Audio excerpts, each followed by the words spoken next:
दोस्तों नमस्कार, मैं कमलेश कुमार @कमलेश कुमार 1223 में आपका स्वागत है। दोस्तों एक बड़ी खबर आ रही पश्चिमी उत्तर प्रदेश से बहुजन समाज पार्टी को लेकर के। बहुजन समाज पार्टी ने अपने टिकट बंटवारे को लेकर जो फैसला लिया है वो सभी को चौंकाने वाला है। विशेषकर भारतीय जनता पार्टी का गठबंधन जो है उसका समीकरण जो है वो उलझ गया है। पश्चिमी यूपी में जिस तरह से बहुजन समाज पार्टी ने उम्मीदवारों का चयन किया है उस तरह से बताया जा रहा है, कयास लगाया जा रहा है कि ये समीकरण लगभग 2007 वाला है, क्योंकि 2007 में इसी समीकरण के आधार पर बहुजन समाज पार्टी ने उत्तर प्रदेश में सरकार बनाई थी। लोकसभा चुनाव 2024 की तैयारियों में धीमी रफ्तार से चलती दिख रही मायावती पश्चिमी यूपी कई सीटों में उम्मीदवारी को घोषणा कर दी है और उम्मीदवारों के चयन में वह 2007 के फार्मूले पर चलती दिख रही हैं। और ऐसे में भाजपा के साथ और समाजवादी पार्टी सचेत हो गई है। लोकसभा चुनाव के लिए तारीखों की घोषणा के साथ उत्तर प्रदेश में बसपा ने बड़ी चाल चल दी है। राजनीतिक कई जानकार इस चुनाव में बसपा को कमतर आंक रहे थे, परंतु बहन जी ने सभी कयासों को खारिज करते हुए लोकतंत्र के इस महापर्व को धमाकेदार एंट्री मार दी है। उनकी एंट्री से जबरदस्त चुनावी तैयारी का दावा कर रही भाजपा भी शामिल हुई है। दूसरी तरफ इंडिया गठबंधन भी सचेत हो गया है। दरअसल इस लोकसभा चुनाव में पश्चिमी उत्तर प्रदेश में बसपा और रालोद के लिए प्रयोगशाला सरीखा है। एक तरफ बसपा अकेले चुनाव लड़ रही है, वेस्ट यूपी में अपनी ताकत परखना चाहती है, वहीं अजीत सिंह की गैर मौजूदगी में रालोद मुखिया जयंत चौधरी के लिए भी ये चुनौती किसी से कम नहीं है, किसी अन्य परीक्षा से कम नहीं है। जाट, त्यागी, मुस्लिम, गुर्जर और ओबीसी के प्रत्याशी उतारकर बसपा सुप्रीमो मायावती ने सबको चौंका दिया है और ये 2007 का प्रयोग दोहराती हुई नजर आ रही हैं। वह इसी प्रयोग के तहत जो है 2007 में अपने दम पर यूपी में सत्ता हासिल की थी। चुनावी पगडंडी पर अब तक उदासीन दिखाई दे रही हाथी की चाल से सियासी गिरोह में हलचल मचा दी है। बसपा ने नई सोशल इंजीनियरिंग के तहत प्रत्याशियों के नामों की घोषणा कर पार्टियों को भी चौंका दिया है। इससे वेस्ट यूपी का चुनावी गणित जो है बुरी तरह उलझ गया है। मेरठ और आसपास के लोकसभा सीटों पर उतारे जा रहे प्रत्याशियों को गौर करें तो बसपा खास तौर पर भाजपा के कोर वोट बैंक पर ही वार करती हुई दिखाई दे रही है। 2019 के लोकसभा चुनाव में 10 सीटें जीतने के साथ और कई सीटों पर दूसरे स्थान पर बसपा रही है। जैसे मेरठ हापुड़ लोकसभा सीट ही नहीं बल्कि सीटों पर भाजपा के कोर वोट बैंक से ही प्रत्याशी तलाश कर मैदान में उतारे जा रहे हैं।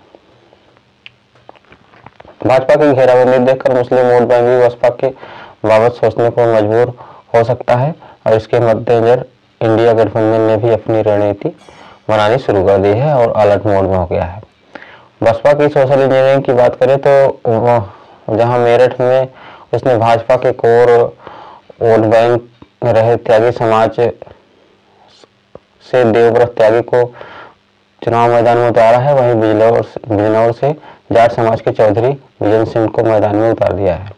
सहारनपुर के मस्जिद अली और अमरोहा से मुजाहिद मुस्लिम को प्रत्याशी बनाया गया है। बागपत में गुर्जर, दलित, मुस्लिम, अति पिछड़ों को साधने के लिए गुर्जर समाज से प्रत्याशी उतारने की तैयारी चल रही है। मुजफ्फरनगर से पार्टी ने दारा सिंह प्रजापति को मैदान में उतारकर राजनीति का रुख बदल दिया है। पार्टी ने नवीना सांसद रहे गिरीश चंद को बुलंदशहर सीट से मैदान में उतारा है। बसपा कैराना लोकसभा सीट से सैनी को प्रत्याशी बनाने की तैयारी में जुटी हुई है। आपको मालूम होगा कि कैराना से आसपा के प्रमुख चंद्रशेखर आजाद भी चुनावी मैदान में हैं। हालांकि अखिलेश से उनका गठबंधन संभवतः नहीं हो पाया है और अखिलेश भी वहां से अपना प्रत्याशी उतारने की जुगत में है। बसपा कैराना लोकसभा सीट से सैनी को प्रत्याशी बनाने की तैयारी में है। कुल मिलाकर बसपा ने SC ST मुस्लिम जाट सैनी प्रजापति त्यागी गुर्जर जात के प्रत्याशी मैदान में उतार करके बड़े वोट बैंक में सेंध लगाने की तैयारी कर ली है। उधर वेस्ट यूपी में रालोद की सियासत की भी अग्नि परीक्षा हो रही है। चौधरी चरण सिंह की विरासत संभालने वाले चौधरी अजीत सिंह अभी दुनिया में नहीं है।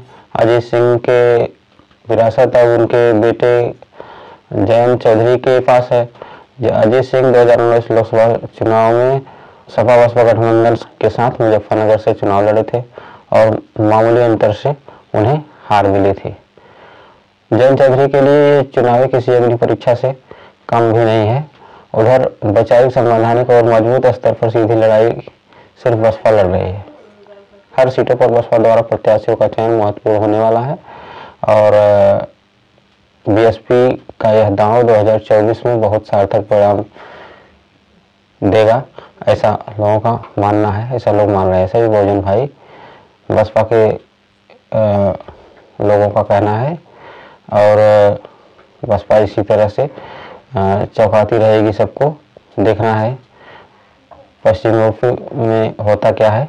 आपको बता दें कि पहले फेज में जो चुनाव होना है 102 सीटों पर, उसका नामांकन जारी हो गया है, नामांकन हो रहा है और शायद पश्चिम यूपी में भी नामांकन प्रारंभ हो चुका है। उधर एक और खबर आ रही है, डॉक्टर इंदु चौधरी को लालगंज सुरक्षित सीट से प्रत्याशी बनाया गया है बहुजन समाज पार्टी के मन्नी बहन जी द्वारा। और बहन जी पूरी तरह से सोशल इंजीनियरिंग पे काम कर रही हैं। लोग आरोप लगा सकते हैं लेकिन लोग भूल जाते हैं कि सामने वाला हमसे कितना मजबूत है। उसके चक्रों को तोड़ना इतना आसान नहीं है, क्योंकि जो लोग तुम्हें प्रधान नहीं बनने देना चाहते वो तुम्हें प्रधानमंत्री कैसे बनने देंगे। ये लोगों का अपना मत है और सही भी बात है कि दलित बेटी को प्रधानमंत्री बनने से रोकने के लिए की जुगत सब लगा रहे हैं। परंतु इस बार बसपा की जो सोशल इंजीनियरिंग है, देखना होगा कि यह कितनी कारगर साबित होती है।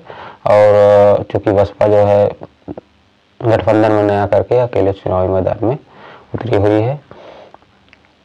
उधर बसपा प्रमुख मायावती जी ने बदायूं में हुए 2 भाइयों की निर्मम हत्या पर भी एक ट्वीट में कहा है कि यह घटना अति दुखद और अति निंदनीय है।